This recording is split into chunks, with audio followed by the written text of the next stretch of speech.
사람 사는 원리가 있습니다. 모든 사람은 잘 살려고 합니다. 즉 성공하여 행복하게 살려고 노력합니다. 그런데 세상은 자기 마음대로 안 됩니다. 50세가 넘어가면서 자기 뜻대로 안 된다는 것을 깨닫습니다. 60세가 되면 이제 자기 꿈을 포기합니다. 주어진 대로 사는 거죠. 그 다음 70세가 되면 이제 노력할 필요가 없어요. 해도 안 되니까 그냥 현재 환경에 주신 대로 삽니다. 안 된다는 것을 깊이 깨달았기 때문에 70이 넘으면 애쓰지 않습니다. 이것을 젊어서 깨달았으면 좋을 것입니다. 그러면 자신의 인생이 오랜 시간 실패라는 것을 하지 않고 행복한 삶을 살았을 것입니다.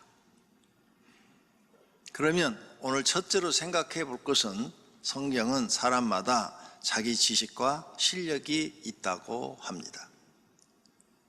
그래서 사람은 자기 실력을 정확하게 알아야 돼요. 나는 실력이 이 정도다. 나는 여기에 맞게 살아야 된다. 이걸 본인이 알아야 돼요. 근데 젊었을 때는 거의 다 모릅니다. 그래서 막 도전을 해보는 거죠. 도전을 했는데 여러 번 실패를 통해서 이제 자기 실력을 알게 되는 거죠. 그렇게 하다 보니까 나이가 50이 되는 것입니다. 그래서 빨리 내 실력을 아는 게 중요해요. 내 실력은 이 정도니까 난 여기에 맞게 살아야 된다. 내 실력이 이거밖에 안 되는데 높은 것만 쳐다보고 살면 이 사람은 100% 망하고 노후의 대책도 세워지지 않습니다. 굉장히 고통스러운 삶을 살죠. 왜? 자기 실력을 몰랐으니까. 두 번째로 자기 달란트를 알아야 돼요. 자기 재능을 알아야 돼요. 네? 사람마다 재능이 다 달라요. 여기도 마태복음 25장에서 달란트 비유로 나옵니다. 어떤 주인이 가면서 사람한테 자기 종들한테 달란트를 나눠주는데 어떤 사람한테는 5달란트를 나눠주고 어떤 사람한테는 2달란트를 나눠주고 어떤 사람한테는 1달란트를 나눠줬다. 그런데 이 주인이 굉장히 지혜로운 종이에요. 사람을 보는 눈이 정확한 거예요. 정확해서 5달란트 남긴 사람은 5달란트를 남겼어요. 이 1달란트가 현재 시가로 약 40억 간답니다. 그러니까 5달란트면 4, 5, 20, 200억을 준 거죠. 그랬더니 200억을 또 남겨놨어. 이야, 이 대단한 거죠. 근데 2달란트 준 사람도 두 배로 이익을 남겨놨어요. 1달란트 한 사람은 하나도 이익을 남기지를 못했어요. 근데 주인이 굉장히 정하죠. 만약 1달란트 받을 사람한테 주인이 5달란트를 주었으면 어떻게 했을까요? 손해를 주인이 엄청 보겠죠. 그러니까 주인의 눈은 정확하다. 하나님의 눈은 정확하다 그 말이에요. 각각 사람마다 재능이 다 다릅니다. 하나님은 그 재능에 맞게 일하시기를 원하십니다. 2달란트 받은 재능밖에 없는 사람이 5달란트 일하기를 원하지 않습니다. 그냥 너는 2달란트니까 재능이 너는 거기에 맞춰서 2달란트만 남겨도 예수님이 오셔서 이 2달란트 한 사람이 칭찬을 했지요. 적은 일에 충성한 종아 하면서 넌 나의 즐거움에 참여할지라 하면서 5달란트 받은 사람처럼 똑같이 칭찬해 줬어요. 그러니까 성경을 정확히 봐야 돼요. 내가 달란트 졌다고 그래서 적다고 그래서 하나님이 책망하고 그러지 않았어요. 2달란트 맡은 사람이나 5달란트 맡은 사람이나 똑같이 칭찬하고 똑같이 더 많은 것을 너에게 맡기겠다. 그리고 내 즐거움에 참여할지라 그랬어요. 그런데 일하지 않은 사람, 1달란트 받았는데 일하지 않은 사람, 그 사람만 책망을 받았습니다. 사람마다 다 자기 재능이 달라요. 욕심 부리지 말라는 겁니다. 주어진 재능 갖고 그 자리에서 하나님 앞에 충성하고 헌신하시고 하나님을 잘 믿으면 적은 달란트를 받아도 칭찬받는 줄로 믿습니다. 그 다음 사람은 각각 자기 그릇을 알아야 돼요. 그릇이 다 다르죠. 이 사람아, 내가 누구에게 감히 하나님께 반문하느냐? 지음을 받은 문건이 지은 자에게 어찌 나를 이같이 만들었느냐 말하겠느냐? 토기장이가 진흙 한 덩어리로 하나는 귀 있을 그릇을 하나는 천이 있을 것을 만들 권한이 없느냐? 있다고 말이에요. 하나님이 우리를 창조하셨는데 어떤 사람은 귀하게 쓸 그릇으로, 어떤 사람은 천하게 쓸 그릇으로 만들 권한이 있다. 그런데 하나님 날 왜 이렇게 천하게 만들었어요? 하고 반문할 수 있느냐? 따질 수 있느냐? 그 말이에요. 따질 수 없다. 그 따지는 그 자체는 자기가 자기 피조물인 것을 잊어버린 것이다. 그러면 주인은 쓸모없는 거구나 하고 그릇을 갖다 깨버릴 수밖에 없다. 깨버리면 그릇만 망가지고 버려지는 거죠. 그걸 영적으로 얘기하면 영벌받아 지옥으로 떨어지는 거죠. 그러니까 주인이 천한 그릇이든 귀한 그릇이든 써주시는 대로 우리는 쓰면 된다 그 말이에요. 세숫대야로 쓰시든 밥그릇으로 쓰시든 반찬그릇으로 쓰시든 하나님이 나를 써주시기만 하면 그것도 우리는 감사하니까 그 일에 충실하면 된다 그 말이에요. 그래서 우리는 자기 그릇을 알아야 돼요. 내가 하나님 앞에 어떤 그릇인가 이걸 알아야 돼요. 자기 자신이 깨달아야 돼요. 또 사람 앞에서도 알아야 돼요. 내가 사람들 속에 사는데 내 그릇이 어느 정도 그릇인가 그걸 알아야 돼요. 모르면 죄를 많이 짓게 돼요.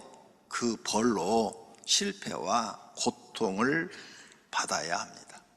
모르는 사람들이 입으로 성품으로 죄를 많이 짓죠. 그래서 그 죄값을 또 분이 받고 사니까 사는 게 고통스럽다 그 말이에요.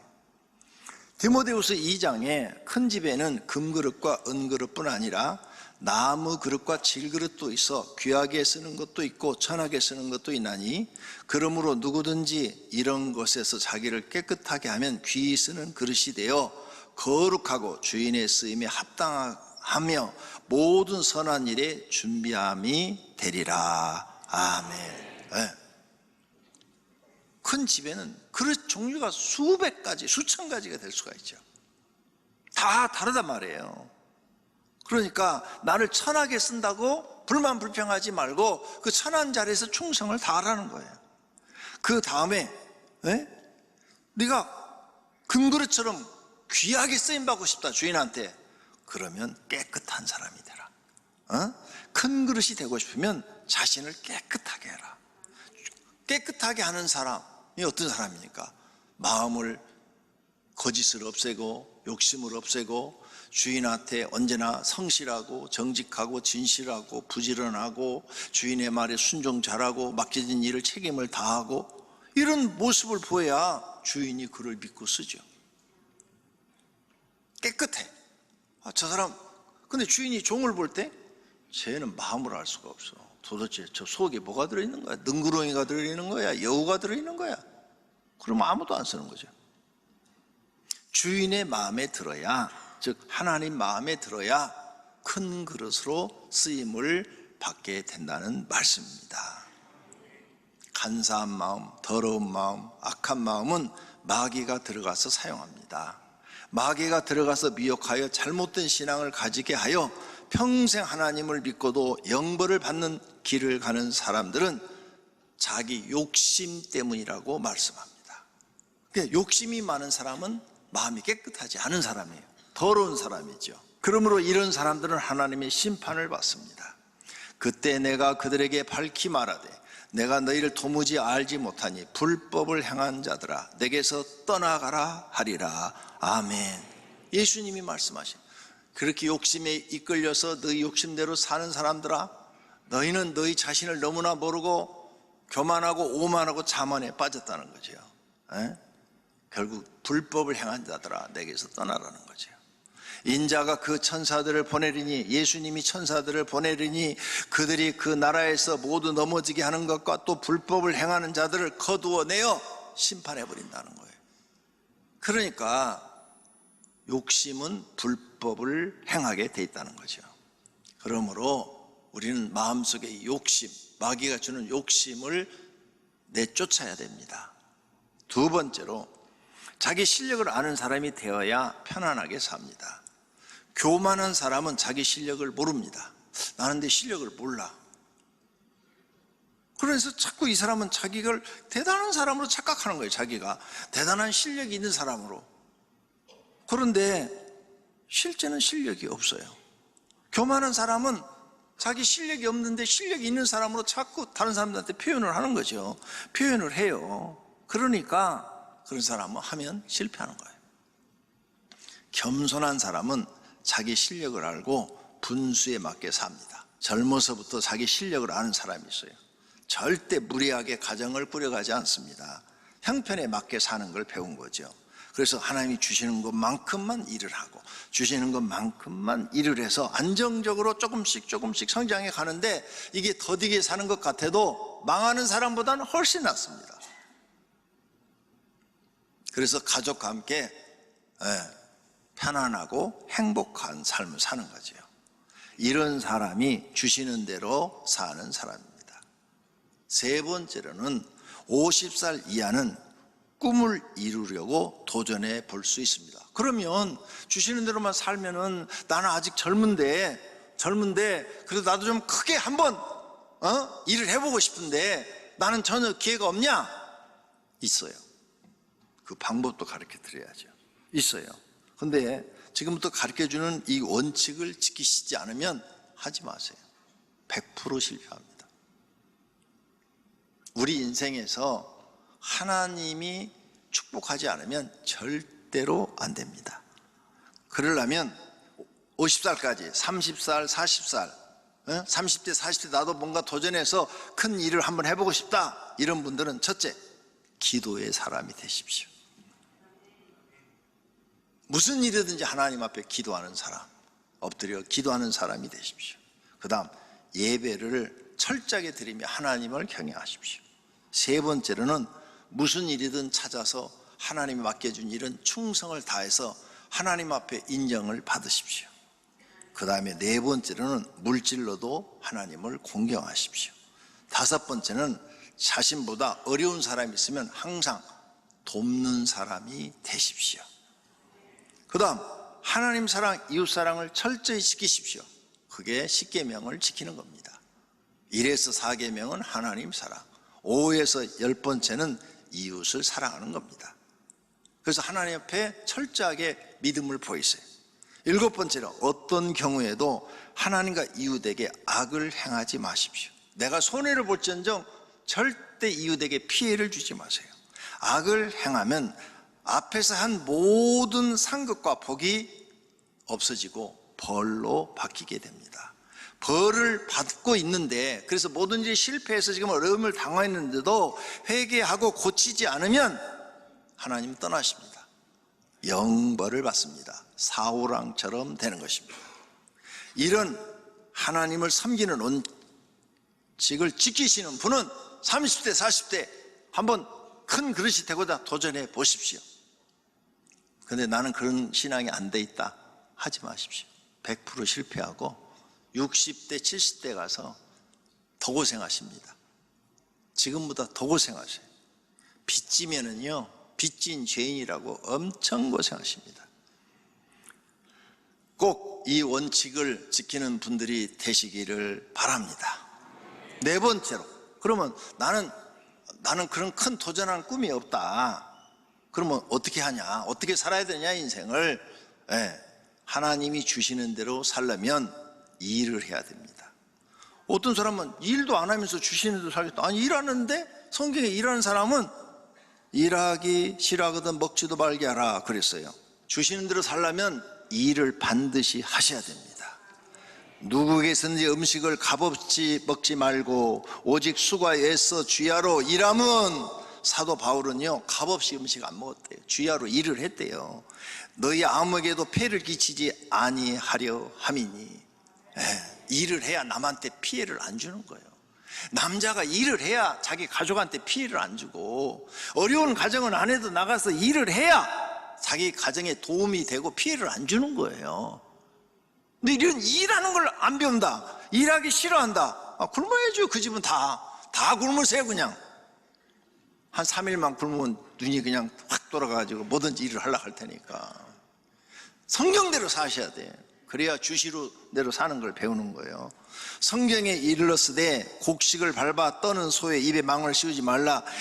일하는 소는 절대 여기 입을 이렇게 가리지 마라. 먹게 해라. 먹을 걸 주어라 그 말이에요. 이와 마찬가지로 일꾼이 싹을 받는 것이 마땅하도다. 네가 나가서 일을 하면 하나님께서 너한테 먹을 걸 주지 않겠느냐, 싹을 주지 않겠느냐. 반드시 일을 하는 사람이 되라는 거예요. 이게 성경의 가르침이라는 사실을 믿으시기를 바랍니다.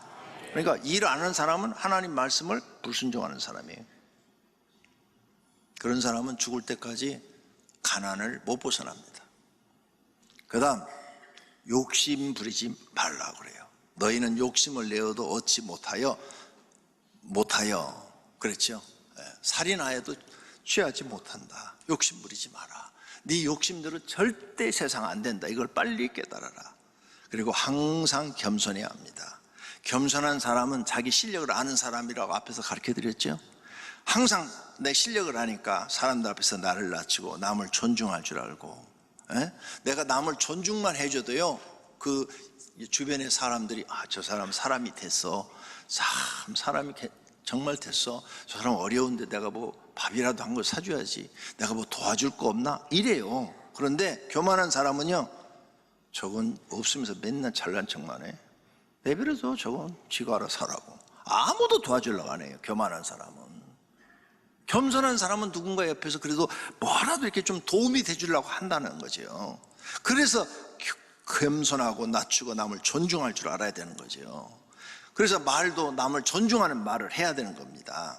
남의 의견을 들을 줄 알고 옳은 것은 받아들여요. 내 마음에 써도 옳은 말을 하면 이게 겸손한 사람이야. 저 사람이 옳은 말을 하는구나. 저게 내게 참 교훈이 되겠다. 이렇게 받아들이는 사람. 이런 사람한테는 하나님이 은혜를 주십니다.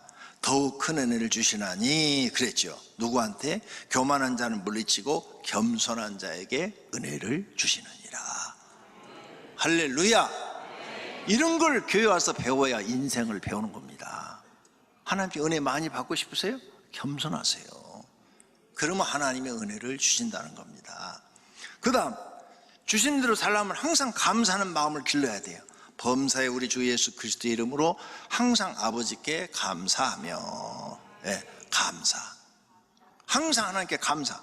범사에 감사라. 이것이 너희를 향하신 하나님의 뜻이라. 그래서 나쁜 일도 감사해야 돼요. 나쁜 일이 집에 딱 벌어져서 애들도 보고 다 보는데, 이번에도 이런 어려운 일이 생겼지만 우리는 하나님께 그래도 우리 식구가 이렇게 4명의 얼굴이라도 보고 밥이라도 먹게 해주시니 감사하자. 이렇게 지금 실패하고 이렇게 어려운데 무슨 감사해요? 그렇지. 세상 사람들은 감사를 모르지. 그래도 어려운 중에도 우리가 이렇게 아직 살아있지 않냐. 하나님의 무슨 다른 뜻이 계시겠지. 이번도 이런 실패를 통해서 뭔가 우리를 깨닫게 하시고 우리를 가르치시고 우리를 더 믿음을 성장시킬 다른 계획이 있으시겠지. 그러니 감사하고 하나님 배가 우리 기도하자. 가장은 이렇게 나와야 되는 거예요. 그러면 하나님이 그 소리를 다 들으셨잖아요. 거의 믿음 테스트 합격. 그러면 이제 기도하면 더 좋은 곳으로 하나님이 주시는 줄로 믿습니다. 그래서 범사에 감사라는 거예요. 그 다음 주시는 것을 살려면 항상 쉬지 말고 기도해야 돼요. 너희 중에 고난당한 자가 있느냐? 그는 기도할 것이요. 그렇죠? 어려운 일이 생겼어. 그러면 세상 사람들은 불만 불평이죠. 내 인생이 더러워서 그래. 팔자가 더러워. 나는 부모를 잘못 만나서 그래. 나 도와주는 사람은 아무도 없어. 이런 막 한탄하고 원망하죠. 그게 세상 사람이에요. 우리 예수 믿는 사람은 그러면 안 돼요. 예수 믿는 사람은 고난이 찾아왔어. 실패가 찾아왔어. 집안에 막 암병 환자가 생겼어. 하나님 우리 가정 기도하라고 했어. 성경에 너희 중에 고난당한 자가 있느냐? 기도할 것이요. 그랬잖아. 그러니 우리 전부 다 교회로 가서 기도하자. 내 식구가 나와서요, 일주일만 철야 해도요 기적이 막 일어납니다. 정말입니다. 하나님은 기도하는 사람을 좋아하셔요. 쉬지 말고 기도하라. 그래서 자신의 고난을 기도를 통해 하면은 하나님의 도우심으로 이겨내는 거죠. 이렇게 사는 것이 기독교인의 삶이에요. 하나님이 원하시는 삶이라고요. 근데 여러분, 고난이 와도 기도 안 하죠? 그럼 죽어야죠. 뭐 고난에 빠져가지고. 고난 속에 기도하면 하나님이 구원해 주시겠다는 거예요. 이렇게 고난 속에서도 기도하면 고난도 이기고 세상도 이기고 보이지 않는 마귀도 이기는 겁니다. 히브리서 11장에 써놨어요. 어떤 이들은 조롱과 채찍질 뿐 아니라 결박과 옥에 갇히는 시련도 받으며 돌로 치는 것과 톱으로 캐는 것과 시험과 칼로 죽임을 당하고 양과 염소의 가죽을 입고 유리하여 궁핍과 환난과 학대를 받았으나, 이렇게 기도하고 하나님을 믿고 의지하는 사람은 세상이 감당하지 못하느니라. 그 다음, 주신 대로 살려면 하나님을 경외하는 것을 행복 1순위. 난 행복한 게 뭐냐? 돈 많은 게 행복하다. 그건 세상 사람. 우리는 하나님 믿는 사람. 하나님 믿는 사람은 난 하나님을 잘 믿는 것이 제일 행복합니다. 이렇게 돼야 돼. 1순위. 난 하나님 믿는 게 제일 행복해요. 이 세상에 내가 지금 하나님을 알고 주일을 예배를 드리고 주일을 지키고 하나님 일하는 거, 이게 나는 제일 행복해요. 이것을 1순위로 여기셔야 돼요. 왜 그러냐? 성경에 이렇게 하나님을 경외하는 사람한테 복을 주겠다고 써놨어요. 할렐루야, 여호와를 경외하며 그의 계명을 크게 즐거워하는 자는 복이 있도다. 그게 하나님을 경외하는 거예요. 하나님, 저는 하나님 믿는 게 제일 행복해요. 이런 사람이 하나님을 경외하는 거죠. 여호와를 경외하는 자는 이같이 복을 얻을 것이로다. 써놨죠? 1절에서 3절에 보면 자녀들한테 복을 주고 손으로 하는 일에 복을 주고 그냥 복을 주겠다고 써놨어요. 잠언서 18장에 항상 경외하는 자는 복되거니와 마음을 완악하게 하는 자는 재앙에 빠지리라. 마음 완악, 하나님 말씀을 듣고도 안 듣는 사람이 마음이 완악한 사람이에요. 하나님 말씀을 듣고도 안 들어요. 안 듣고 자기 생각대로 사는 사람, 재앙에 빠지리라. 그러나 하나님 말씀을 듣고 순종하고 하나님을 섬기는 사람은 복되거니와. 할렐루야. 결론으로 주시는 대로 사는 사람이 복이 있습니다. 이렇게 주신 대로 사는 방법을 배우면요, 항상 마음이 편안합니다. 근심 걱정이 없어요. 왜? 기도로 다 하나님께 맡기니까 근심 걱정이 없어요. 항상 감사가 나와요. 어려운 일 속에서도 아유 감사해요, 하나님 은혜 감사하지요 하면서 찬송이 나와요. 그 다음, 하나님 믿고 사니까 마음이 행복해져요. 이렇게 하나님을 믿으니까 하나님이 알아서 먹고 사는 문제를 주십니다. 알아서 복을 주십니다. 걱정하지 않도록 주십니다. 그 나라와 그 의를 구하라. 그래야만 이 모든 것을 너희에게 더하리라. 이 말씀이 이루어지는 줄로 믿습니다. 당연히 이렇게 사니까 영혼이 잘 돼 있어요. 항상 영이 살아 있어요. 그래서 영생을 얻었다는 것에 대해서 자부심도 있고 항상 영이 살아 있어요. 그 다음, 하나님이 주시는 재미를 느끼며 삽니다. 세상 사람들은 향락을 느끼며 재미를 느끼는데, 이렇게 영적인 사람은 하나님 믿는 재미, 일을 할 때 일을 하는 재미, 먹을 때 먹는 재미, 쉴 때 쉬는 재미, 가족이 있어서 가족이 서로 도와가며 사는 재미. 할렐루야. 이게 예수 믿는 사람의 삶이에요. 그래서 바울이 말한 거예요. 야, 주시는 대로 사는 거 꼭 배워라. 나는 비천에 처할 줄도 알고 풍부에 처할 줄도 알아. 모든 일 곧 배부름과 배고픔과 풍부와 궁핍에도 처할 줄 아는 일치 베이결을 배웠노라. 즉 주시는 대로 사는 걸 난 배웠다. 부자로 살면 부자로 사는 걸 배웠고, 가난한 환경을 주면 가난하게 사는 것도 배웠고, 절대 거기서 하나님 주신 것 갖고 원망하고 불평하고 난 이러지 않는다. 죽을 때 한 푼도 못 가지고 가니까 살아 계셨을 때 좋은데 많이 쓰십시오. 그래야 가난한 사람들 먹고 살 거 아닙니까? 바울과 같은 믿음이 되시기를 축원합니다. 지금은 선교 헌금 시간입니다. 이 예배를 통해 삶 가운데 은혜와 회복이 충만하시길 간절히 기도합니다.